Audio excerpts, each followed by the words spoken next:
Guys, we need to talk about The Legend of Zelda Timeline.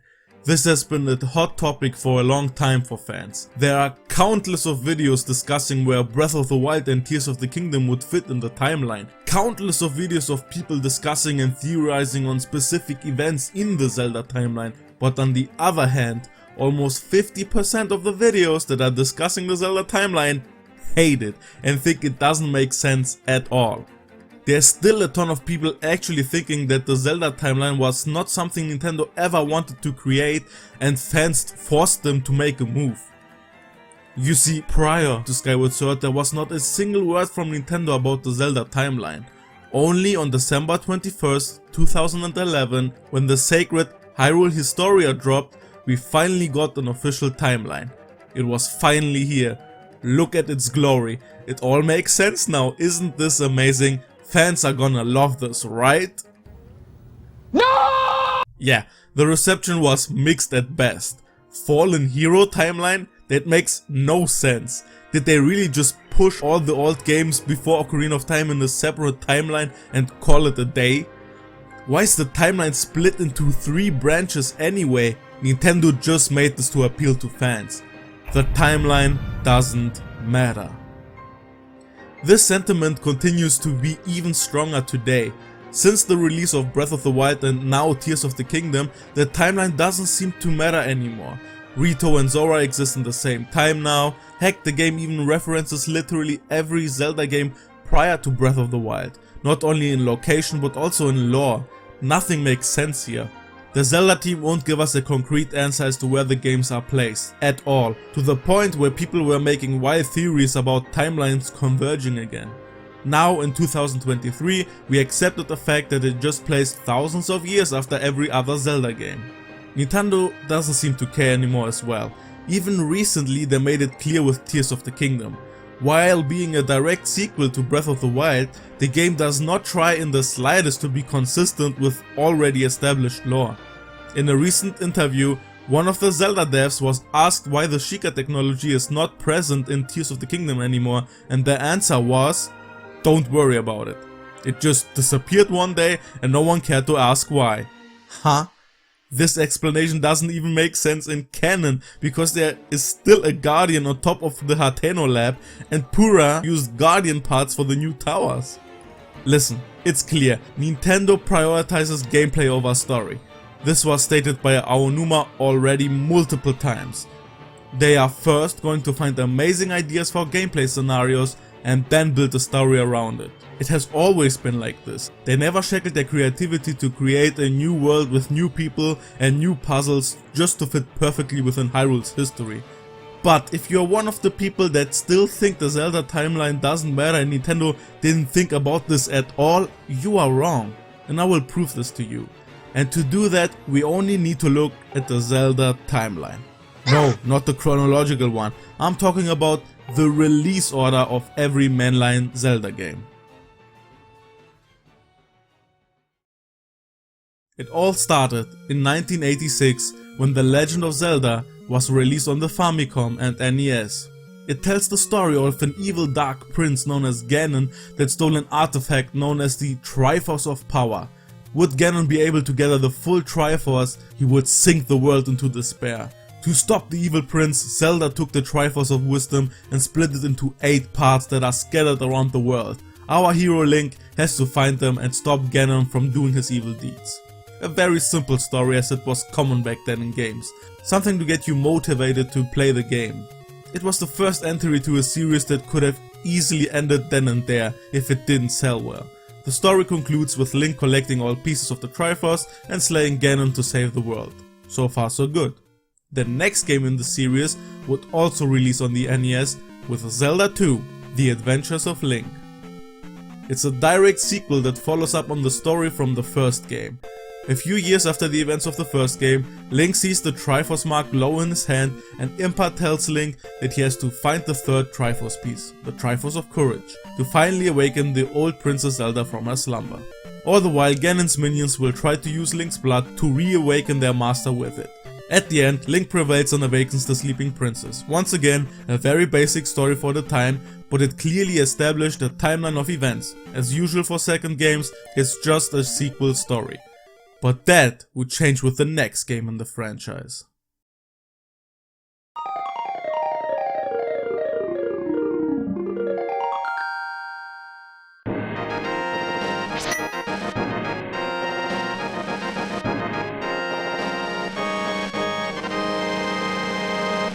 A Link to the Past released in 1991 on the SNES, and with the power boost a new way to tell stories was created. This time it would be even more gripping and expansive. This is a story that plays in the distant past and explains the origin of the Triforce as well as the horrors that Ganon caused by touching the Triforce. The imprisoning war took place and Ganon was sealed from the world until centuries later a wizard named Aghanim would try to free Ganon from his prison. The Link from the past would stop Ganondorf and seal him once again at the end of the game. If the name wasn't already enough of a clue, this is clearly and 100% intended to be a prequel to both Zelda 1 and Zelda 2 on the NES. The timeline is clearly established and makes sense. They wanted to tell a story that takes place in the past. Then, Link's Awakening released in 1993 as a sequel to A Link to the Past. The story follows the same Link from A Link to the Past after the events of that game, where he was stuck in a dream of a giant whale. No doubt, it plays after A Link to the Past and before Zelda 1, fitting just perfectly on the timeline. Nintendo just wanted to continue telling the tale of the Link we met in A Link to the Past in a new sequel. Now instead of following up Link's Awakening or Zelda 2, Ocarina of Time that released in 1998 was doing what A Link to the Past already did once before. This time the story would play even further back than A Link to the Past and tell the origin story of Ganon, of how the Gerudo King Ganondorf obtained the Triforce of Power and transformed into Ganon that would plague the world ever since and needed to be sealed away in the first place. I don't need to recap Ocarina of Time. The point I'm trying to make here is clear. It perfectly fits into the timeline. This was not some kind of accident by Nintendo. Their goal was to tell a story prior to the events of A Link to the Past like they did once before. And if you haven't noticed the pattern yet, Majora's Mask's release in the year 2000 should make it clear. Say it with me, it's a direct sequel to Ocarina of Time that would continue the adventures of Link we met in the prior game. Like Zelda 2 was to Zelda 1, like Link's Awakening was to A Link to the Past. In Majora's Mask is the same Link as Ocarina of Time, and he would go search for his friend Navi that disappeared in the ending of Ocarina of Time. His adventure would lead him to Termina in a parallel world. Up until now, the timeline not only makes perfect sense, it also had a pattern that could easily be observed. Things were about to change now. Zelda was doing commercially great, and while Nintendo was working on the next big Zelda game that would become The Wind Waker, the Zelda franchise needed more games for Nintendo's handheld systems. So Nintendo gave Capcom the rights to create 3 brand new Zelda games for the Game Boy Color. In the end, Capcom struggled to make 3 games and only created 2. Oracle of Ages and Oracle of Seasons. The premise of both games is that Link magically gets teleported to Holodrum and Labrynna to stop the evil Onox, Varon and Twin Rover from reawakening Ganon again by messing with time and seasons and kidnapping the Oracles Naru and Din. What you will notice right away is that this game doesn't bother to fit in the timeline at all. It isn't even developed by Nintendo. Nowhere in the manuals does it even give a hint if this plays after Majora's Mask, A Link to the Past or Zelda 2. This is what I would call the first Zelda spin-off that needed to be put into the timeline afterwards by Nintendo. From the few options they had to place it, it would have no contradictions if this was placed after A Link to the Past or Link's Awakening. The next difficult game to place would also be a spin-off created by Capcom and co-developed by Nintendo EAD. Four Swords is a Game Boy Advance multiplayer game that was created as an addition to the A Link to the Past re-release on the Game Boy Advance. Even though this was even more of a spin-off than the Oracle games, the manual describes the events of Four Swords as being in the distant past. And because there's no Ganon to be seen in this game, it fits perfectly fine above Ocarina of Time at the beginning of the Zelda timeline. Finally, the next big mainline Zelda game was on the horizon. The Legend of Zelda: The Wind Waker would release on the 13th of December 2002 in Japan and the next year around the world. This time fully developed by Nintendo again, but instead of following the old pattern, they went in a different direction.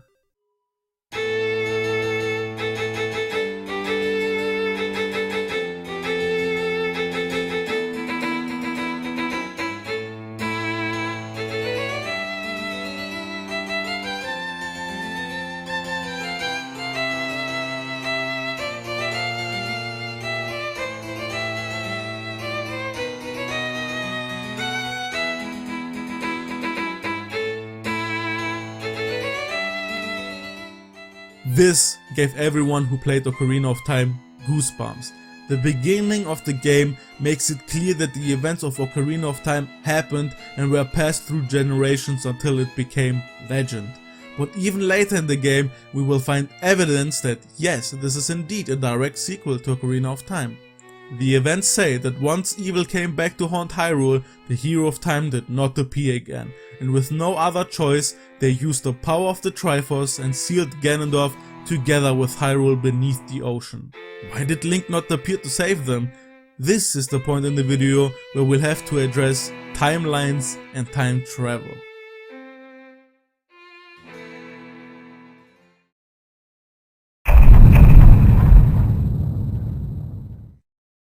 I think a lot of people are still confused as to what exactly a timeline split actually is and how it works, and that's why they reject the idea of the Zelda timeline completely.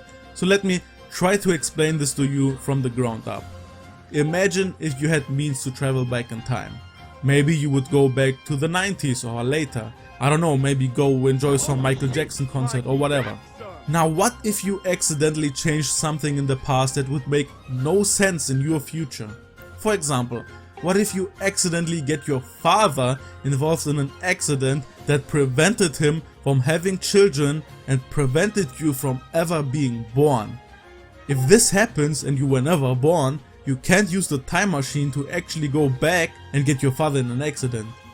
This is a paradox. This should not be possible. There are countless theories and studies on what time travel would actually look like in our real world, but of course nothing can be proven right now. We don't know if time travel will ever be possible in our world. But in a fictional world, this is a great plot point to implement in your stories. There are also multiple solutions to those problems by different writers. In the film Back to the Future, they solve this paradox by letting the world fix these inaccuracies in real time. If Marty didn't help his parents get together, he would have disappeared and the timeline would have fixed the inaccuracies by just establishing a new future. I also want to give a huge shoutouts to Steins Gate and how it handled time travel, and I will give you my biggest recommendations to go watch it right now. But I don't want to change the subject now too much. Back to Zelda. It uses one of the most common theories of time travel. Timeline splits. What is it? Well, in our example of you ruining your father's life in the past, you just created a second timeline. By your actions, there's a timeline where you came from and you never were in the past to get your father in trouble, but now there's also a timeline where you were never born. This is what happens in Ocarina of Time. In the game, Link gets sealed by the Master Sword for 7 years, and when he reawakens, he's a young adult now. Ganondorf took this chance to steal the Triforce of Power and rule over Hyrule. By putting the Master Sword back into the Temple of Time, Link can go 7 years into the past to the point before he drew the Master Sword. Trying to explain how many concepts Nintendo put into time travel in this game would require a completely separate video, and it's definitely not without its flaws. But basically, by going back and forth between time, Link changes the future ever so slightly. But what happens if you change the past so drastically that the current events as adult Link could not take place? What if, at the end of the game, Zelda sends you even further back in time so that you can warn her as a kid about Ganondorf and stop him from ever killing the king and getting the Triforce part? The events of the adult timeline cannot happen now. Yes, this creates a timeline split. One timeline where Ganondorf obtained the Triforce of Power and you had to stop him as an adult, and one timeline where he never did and he was imprisoned. And after this huge excursus, we can finally answer the question from the Wind Waker opening. Why did Link not come to save them? He was simply not in this timeline anymore. Zelda sent him back to another timeline. And so a new hero must be born. The Triforce of Courage split into 8 parts once Link was sent into the other timeline, and our new hero had to find them and become the Hero of Winds.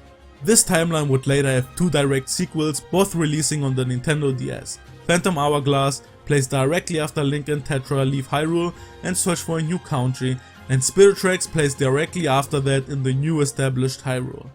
This timeline is clean and easy to follow. What is also easy to follow is Twilight Princess's placement. They wanted to recreate what Wind Waker has done to the adult Link timeline, but this time they wanted to tell a sequel story in the child timeline. The timeline that Link got sent back to warn Zelda about Ganondorf so that he can be imprisoned. Here, the sages would imprison Ganondorf to the Shadow Realm.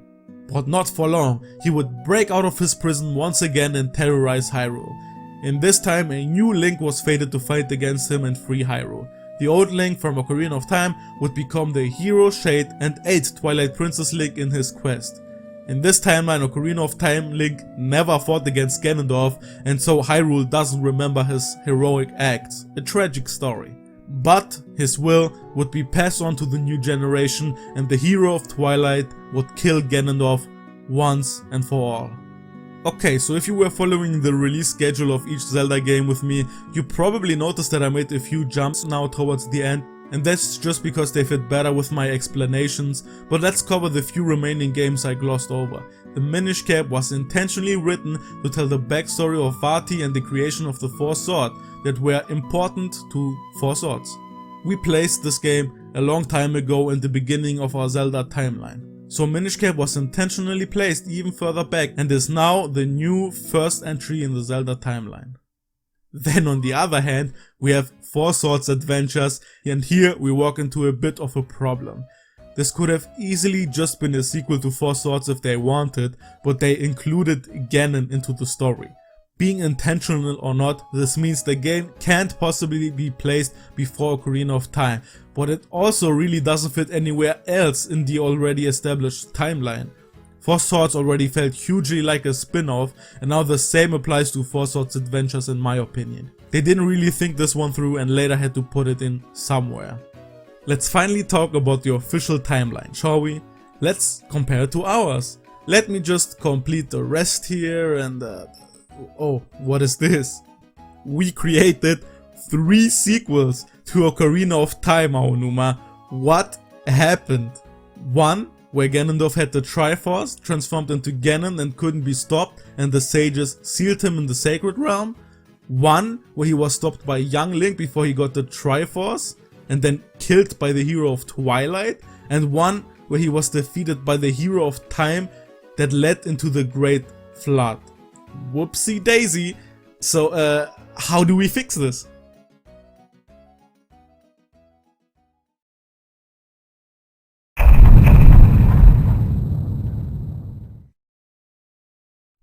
The Fallen Hero Timeline.